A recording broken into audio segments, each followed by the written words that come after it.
Nah lo, ini karena banyak banget orang di luar sana yang mungkin nggak tahu kalau dirinya punya luka. Dan bukan sekedar luka, tapi luka batin. Lalu mama lompat-lompat, main tenis sampai jatuh supaya dengan maksud saya gugur. Mau sembuh nggak? Mau. Sakit dulu. Iya dong. Kalau Anda tidak sakit, bagaimana mau disembuhkan?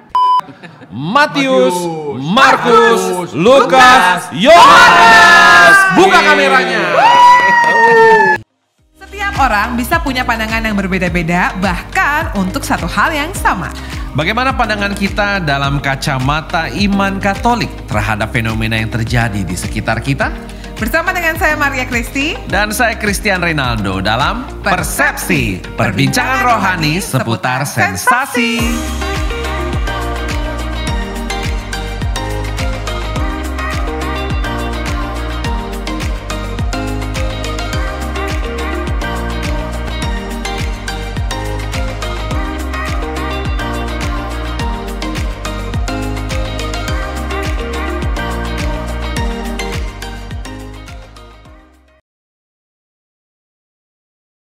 Hello listeners, how are you? I hope you guys doing good. And of course, welcome back to Persepsi, perbincangan rohani seputar Sensasi. Masih barengan sama dua Chris hari ini. Christian Reynaldo, bukan yang pemain bola, Itu tapi adik juga dan bersama dengan saya Christy Maria. Hari ini kita akan ngobrolin seputar sesuatu yang bisa dikategorikan adalah tough love. Kita mau ngomongin luka sama penyembuhan ya, Chris. Nah lo, ini karena banyak banget orang di luar sana yang mungkin nggak tahu kalau dirinya punya luka. Dan bukan sekedar luka, tapi luka batin. Apalagi kita juga akan bukan hanya berfokus hanya pada lukanya aja. Kan kadang-kadang kalau anak zaman sekarang kan kayak mental health aku tuh terganggu karena terlalu banyak luka. Nah kadang-kadang kita suka lupa karena fokusnya ke lukanya aja, bukannya ke penyembuhannya. Padahal itu yang paling penting loh. Dan kita juga akan melihat ya bagaimana penyembuhan ini dari sisi ajaran Katolik dan tentunya bersama dengan tokoh-tokoh yang luar biasa. Dan hari ini kayaknya for the first time ya, ini adalah jumlah bintang tamu atau speakers kita yang paling banyak ya, Chris? Ya, karena narasumbernya bukan cuma satu, bukan cuma dua, tapi kita berikan ada 3 yang langsung hadir di dekat kita. Jangan sedih, nanti ada surprise. Surprise-nya apa? Makanya pastiin listeners kamu tungguin sampai nanti di akhir episode kali ini tuh. Kan udah ada yang senyum-senyum, udah ada yang langsung saja kita berikan tepuk tangan yang meriah untuk Pak Jopi Tarore, Pak Joseph dan juga Ibu Irene. Selamat datang. Welcome. Terima kasih. Thank you so much for your time. Bajunya seragam. Tapi kenalan dulu nih, siang ini kayaknya saya baru pernah lihat nih ya. Boleh. Kalau Pak Jopi Tarore boleh say hi dulu dan perkenalkan diri, silakan. Halo, shalom semuanya. Ya, saya Yopi Tarore dari Selatan, yaitu Paroki Santo Matius Bintaro. Oh, Om Yopi anak selatan berarti which is literally ya Om ya? Literally jaksel Which abis is jaksel ya, abis gaul mentok ya. deh kayaknya. Gaul. Dikit-dikit gitulah. Takut banget lo pakai dia, takut ya. Little lah. Little ya. Om, kita juga mau kenalan lagi lebih dalam. Om Jopi Tarore ini sebenarnya namanya tidak asing. Apalagi tadi langsung disebutin ya. Kayaknya kalau sama anak jaksel nih udah part of it banget deh. Asik. Waduh. Hari ini kita mau ngomongin apa sih Om seputar penyembuhan? Ya, tadi sudah direncanakan akan bicara soal penyembuhan batin, Oke. kemudian penyembuhan jasmani, mungkin disinggung sedikit kuasa gelap. Ya, sebenarnya penyembuhan ada 6 macam yang sekarang sudah ada, Oke. tapi mungkin yang disinggung itu saja dulu. Kalau enggak habis episodenya. Oh benar. Jadi dari 6 penyembuhan yang ada, kita mau bahas 2 itu fokusnya di episode Iya, kali ini ya. begitu. Tapi boleh nggak kenalan dulu 6 penyembuhan yang boleh di-mention aja deh. Apa sih penyembuhan-penyembuhan yang ada? Coba Pak Yosep ini yang paling. Kasih Pak Yosep. Passingnya manis Pandai ya. sekali, langsung Passingnya oper. manis ya. Silakan Pak Yosep. Ya, selamat sore. Tapi Pagi, barangkali siang, sore, malam semuanya Om. semuanya. Komplit. Jadi mengenai penyembuhan itu mungkin banyak orang yang baru mengerti, termasuk saya dulu juga nggak ngerti adanya penyembuhan luka batin. Jadi di dalam buku yang dikarang oleh Pak Yopi dan Romo Soekarno itu ada penyembuhan pada umumnya, kemudian ada penyembuhan fisik, ada penyembuhan rohani, ada penyembuhan dari luka-luka batin. Sekarang ditambah lagi penyembuhan pikiran, penyembuhan jiwa. Oke, tunggu sebentar Om. Om, listeners nih harus lihat. Sekarang kamera kesini dulu. Bahwa rekan saya ini menjawab 6-6-nya, menulis 6-6-nya. Karena dia pengen banget fokus sama penyembuhan-penyembuhan ini. Ada apa sih, Chris? Saya ngangguk-ngangguk terus. Apa? Supaya apa? Iya, supaya saya tahu umum, Oh, fisik, iya, rohani, iya, batin, iya. pikiran jiwa. Iya dong. Kalau suatu saat mengalami itu jadi sudah siap. Nah, berarti sekarang kita mau fokus sama Om Joseph sama Tante Iren juga ya. Karena ini kenapa sih kok hari ini kita juga masih mengundang mereka berdua untuk penyembuhan ini? Karena bukan hanya kehidupan pelayanan dan keluarganya aja di salah satu episode kita, tapi mengenai penyembuhan ini mereka juga punya sharing yang luar biasa. Punya pengalaman mungkin yang bisa dibagikan dan memperkuat kamu semua. Maka dari itu kita mau tanya siapa dulu? Tentunya Om Joseph dulu dong. Om Joseph dulu. Bagaimana nih Om Joseph? Dari 6 ini yang mau kita fokus 2 yang mana? Tadi udah disebutin sama Om Yopi penyembuhan luka batin, sama apa Om tadi satu lagi sorry?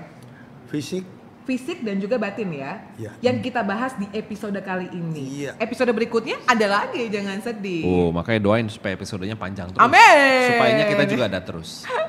Oke, ini kalau berarti sekarang kita berdua mau mendengarkan dari yang mana dulu deh? Dari Om Yopi atau Om Joseph dulu? Baiknya Om Yosef dulu karena mereka kebatinan pernah Penyembuhan. mengalami soal luka batin. Oh, Kan oke. kalau mau jadi saksi kan dia alami atau dia ada di situ. Wow. Gak mungkin kan dia bilang dia lagi ada di mana dikata orang dan sebagainya. Dia Harus lagi pengalaman alami. yang memang pribadi lah ya. Ini mantap ini. Oke, silakan kalau gitu Om Joseph, ada Tante duanya. Iren. Tentang penyembuhan luka Batin. fisik dan luka batin, mau yang mana dulu ya kita obrolin? Saya persiapkan luka batin. Luka Ya. batin. Kalau fisik, Pak Yopi. Oh Om ya udah, Yopi. boleh silakan. Boleh, silakan, Luka batin silakan. dulu yang mau Ya. kita bahas. CR udah siap banget mau nulis nih Om, ayo Om. Ini saya notulen soalnya nih. Iya. Ya, baik.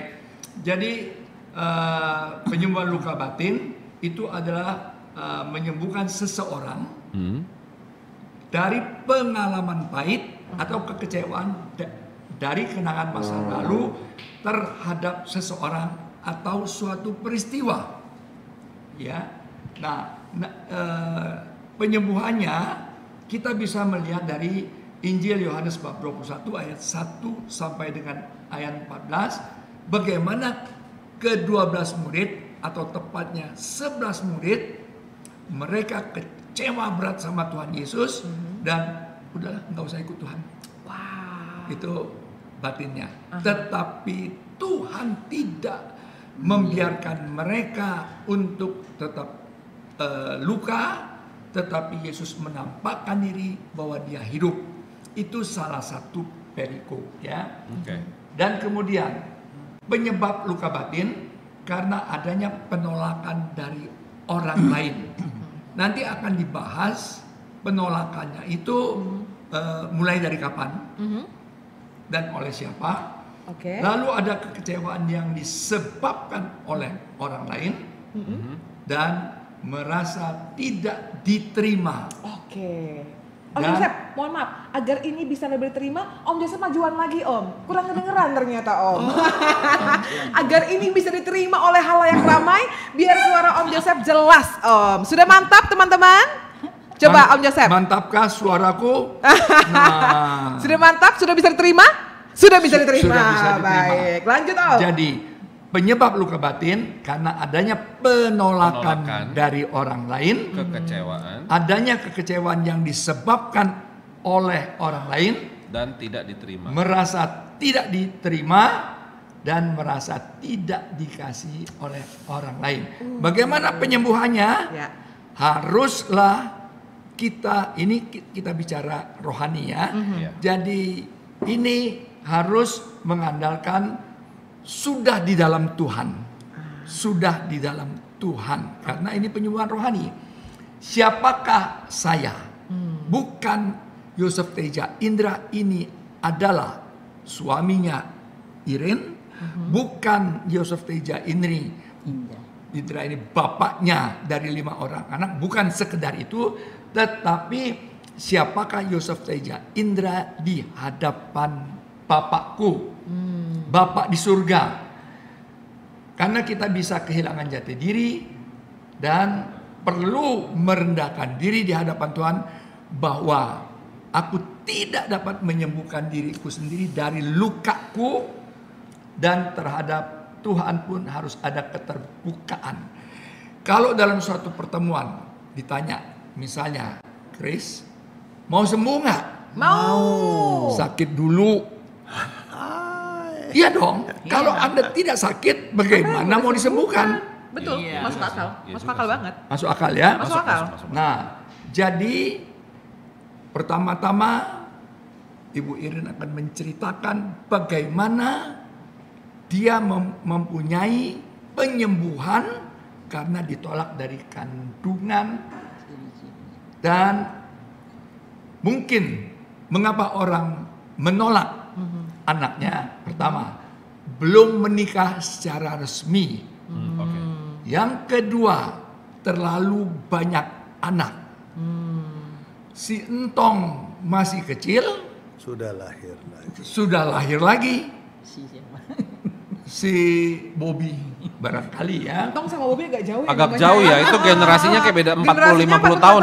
sih, bener-bener. Entong tuh zaman Siapa ya? Gak apa-apa. Neng, Entong dan entung lah. Iya. Siapa ya? Belum siap punya anak. Iya. Ya, jadi begitu mateng gua hamil, begitu dia mengatakan dia mateng dah, artinya dia belum siap punya anak, Ya. dan anak yang di dalam kandungan sudah luka. Mungkin jarak kelahiran terlalu dekat, dan kemudian mungkin terjadi musibah sejak mulai mengandung. Nah itu. Sekarang ciri-ciri. Bu Irin akan Memaparkan sharingkan, lebih jauh ya. men-sharingkan dari segi pengalaman. Ya. Shalom. Halo, Shalom shalom, Tante Tante Iren. Iren. Tante Iren langsung tahu loh mikrofonnya harus dekat luar biasa ya, agar terdengar ya Udah Tante. biasa Iya. kayaknya. Gimana Ya. nih ciri-ciri dan pengalamannya?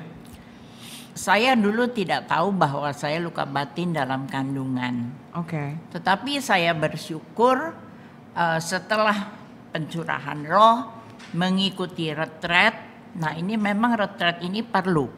Ya retret untuk luka batin. Dan di situ dipaparkan. Ini loh ciri-ciri anak yang ditolak dalam kandungan. Yaitu merasa dirinya sampah. Jelek, bodoh, miskin, minder, tidak percaya diri, pemalu, Ya. pendiam, ya, lalu cepat tersinggung, suka ngambekan, ciong, ya, berontak dengan mamanya, ibunya terutama. Kristi ngerti nggak Ciong ya? Ngerti Ngerti lah, ya. dia kan ada Chinese, turunannya ada juga, dia keturunan tahu. Iya iya iya. Iya. Iya. Oke. Sorry, bukan underestimate, hanya nanya aja. Memastikan. Soalnya Christian sering ngomong, Oh, ciong, ciong. hopeng, dan semuanya jadi aku paham nih. Gila. Oke. Gila, oke. Lanjut. Ya, cemburu buta, ya kan, maunya buat saya, maunya dilayani, ya, mau hanya dikasihi, kurang bisa mengasihi, ya, apalagi bersyukur, tidak bisa sama sekali bersyukur, ya, sering mau menarik perhatian, walaupun ada yang orang lain dengan menarik perhatian. Misalnya dia bikin ribut atau dia bikin joke lelucon supaya orang perhatian kepada dia. Tapi kalau saya bukan ciri itu. Tante Saya ciri ciri apa? yang menarik diri. Ya, yang penakut, pemalu, nggak berani, merasa negatif. Ah, dia lebih tinggi posisinya. Saya sih apakah saya, siapakah saya. Ya. Nah, itu. Lewat retret itu Roh Kudus bicara. Kok kayaknya itu saya ya. Kayaknya saya itu ditolak. Dan pulang memang mama saya yang terlebih dahulu ikut mengikuti Yesus, dan doa daripada mama satu anak, menantu, cucu ikut Tuhan, bahkan sampai keluarga Yosef. Oke. Ya. Lalu saya tanya kepada mama, "Mah, saya itu pernah ditolak dalam kandungan nggak ya?" Nah, mama saya jujur, dia cerita. Karena anak sudah terlalu banyak, anak sudah 6, lalu mama lompat-lompat, main tenis sampai jatuh supaya dengan maksud saya gugur. Ya, itu tidak terjadi, dan ya, akibatnya inilah saya, ya kan, yang selalu pikirannya negatif, takut, ya kan, kalau mau tampil saya nggak pantas gitu, saya bodoh. Nah, itu yang terjadi. Tapi Tuhan sembuhkan, yang saya alami lewat firman Tuhan. Lewat firman Tuhan ini Tuhan sadarkan saya. Kalau saya merasa diri saya sampah, ya kan, berarti saya menganggap Tuhan saya, Allah saya juga sampah. Mengapa? Karena di dalam di dalam Kejadian 1 ayat 26-27 di situ dikatakan, aku diciptakan serupa dan segambar dengan Allah. Ya. Itu yang saya harus ucapkan, enggak, saya bukan sampah.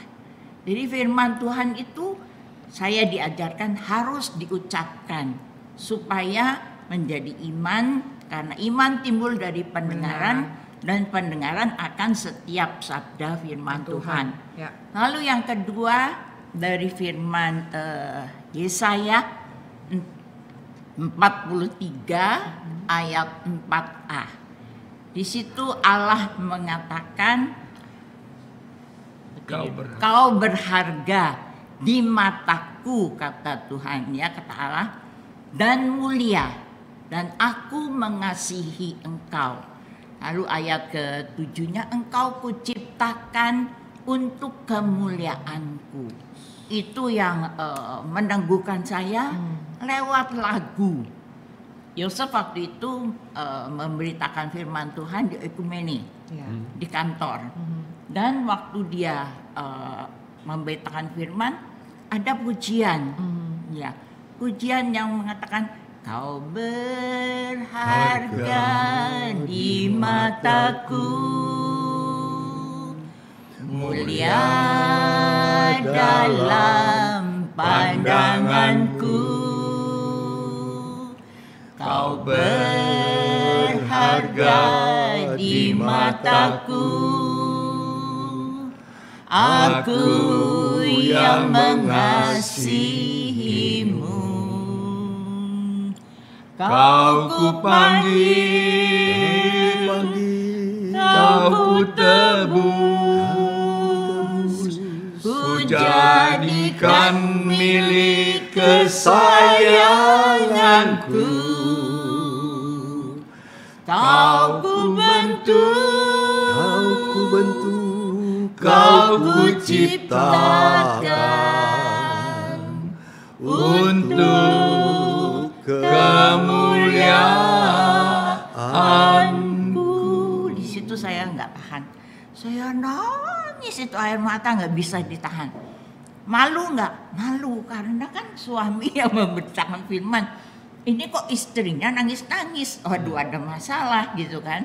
Tapi ya sudah, pokoknya saya bersyukur lewat firman itu, lewat pujian itu saya disembuhkan. Dan ada lagi seorang pastor yang waktu itu datang, dan di situ saya dipeluk, ya kan. Jadi menggantikan Bapak di surga. Itu yang pengalaman saya. Ya. Jadi Allah tidak pernah menciptakan sampah. Jadi di situ tadi disebutkan ada 9 ciri, ada beberapa ciri yang ada di dalam diri pribadi Tante Irin. Tante Iren, thank you so much for sharing your story. Karena walaupun Tante cuma ceritainnya selama kurang lebih 15-20 menit ya, tapi percayalah itu adalah sebuah lifetime journey yang mungkin Tante Iren terus amini bertahun-tahun tante fight apa yang terjadi dalam kandungan yang di luar kendali tante pastinya ya. Iya. Tapi satu yang bisa kita garis bawahi, kalau misalnya kita mau percaya dari firman Tuhan, kita perkatakan terus buat diri kita, itu yang menjadi iman kita yang menyelamatkan kita. Dan nanti kita juga masih akan terus membahas seputar luka batin ini, terutama tadi 9 ciri yang sempat Tante Iren sebutkan. Karena biasanya orang tuh kayak bingung, kenapa ya kok gue sama nyokap gue tuh beda. Nggak bisa akur. Misalnya sama Chris sama mamanya gitu ya, atau Chris pun begitu, kok bisa ya dia deket sama papanya, kok gue nggak bisa ya. Padahal kalau dipikir secara akal manusia, they are so good. Tapi kenapa? Nah ini yang bakal kita bahas lebih dalam. Tapi kayaknya sebelum kita bahas lebih dalam, lo mau sulap Chris? Gue sih sebetulnya sudah mempersiapkan dari tadi. Aduh. Jadi cara sulapnya nih sedikit berbeda ya. Kalau Oke, orang oke, bilang oke. kan kebanyakan ya abrakadabra, simsalabim segala macam gitu. Tapi tolong jangan yang garing ya, gue agak malu kalau misalnya lo agak garing. Iya susah, ini namanya juga percobaan. Mudah-mudahan ya. Orang masak juga pertama kali gak ada yang langsung berhasil gitu Gue loh. sebagai teman mestinya support ya. Iya. Oke, apa gue bisa bantu Jadi nih? Kocok-kocok jadi atau apa nih? sulapnya begini modelnya kurang lebih. Kalau kita mau kita itu bukan pakai simsalabim ala ada kadabra, tapi kita ngomong pakai urutan Apa? Alkitab di Perjanjian Lama. Are you serious? Iya, memang harus gimana? seperti itu. Jadi kita ngomong begini, kalau kita ngomongin urutan Alkitab dari Perjanjian Lama, itu kan pasti makan waktu banget ya. Iya, betul. Ya, jadi mendingan gak usah deh. Kita dari Perjanjian Baru aja. Oke. Ya dari Perjanjian Baru kita ngomong dari 4 Injil pertama. Wow, oke. Ya. Karena itu bikin kita lebih cepat lah ya. Oke? Ya. Tiba-tiba tadi ada magic Iya, ya. Oke, siap. nggak masalah. Oke. Sungguh real video ini. Kita tahu bagaimana di Perjanjian Baru itu ada 4 Injil awal. Yuk sama-sama kita sebutkan. Matius, Markus, Lukas, Yohanes. Buka kameranya. Seperti ini. Nonton setia channel. Gimana? Gimana? Tadi kan kepisah ya? Wah itu, jadi ada kaitannya semuanya. Kita lakukan 3S dan 3P. 3S dan 3P. SP maksudnya. Gue 3S. catetin kalau nih, Saya catat. 3P Saya ini catat kan, nih. Catat S. buat dipakai dia tuh. S pertama yaitu Kalau kita nggak sadar adanya luka batin dalam kehidupan kita, itu pasti sedikit atau lama gitu ya, sebentar ataupun segera gitu, akan berkontribusi ke luka-luka fisik yang lain. Rasa godaan dalam pikiran, dalam mata, dalam pokoknya dimanapun iblis bisa goda kita, begitu dia goda itu langsung dalam nama Yesus pergi kau, jangan ganggu saya.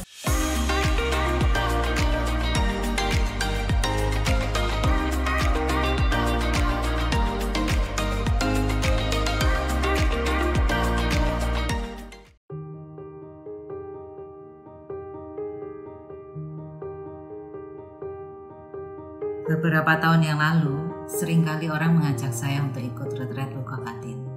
Tapi saya anggap kayaknya saya nggak luka amat ya. Dan saya sudah pernah mengikuti retret luka batin. Dan saya pikir, lukanya saya karena nggak parah pastilah sekali ikut udah sembuh gitu ya. Tetapi ternyata setelah bertahun-tahun saya merasa bahwa diri saya untuk bisa menerima orang lain apa adanya itu ternyata nggak mudah.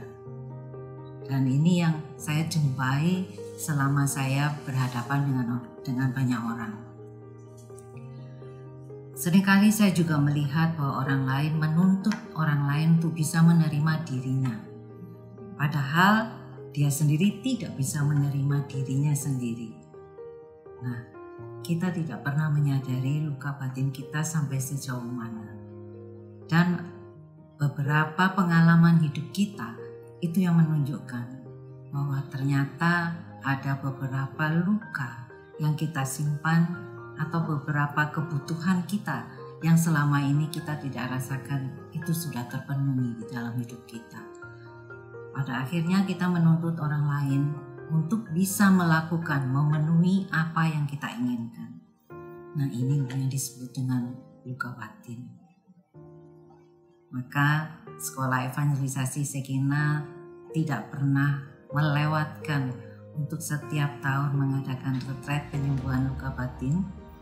Dan sejak saya menyadari bahwa saya juga ternyata perlu untuk disembuhkan, saya ikut dan seringkali juga terlibat di dalam kepanitiaan. Oleh karena itu saya mengharapkan dan saya justru ingin juga teman-teman saya juga mengalami kesembuhan. Ikutlah retret ini akan diadakan di Lembah Karmel. Saya Sri Wahyuni, saya menanti kedatangan Anda di retret ini.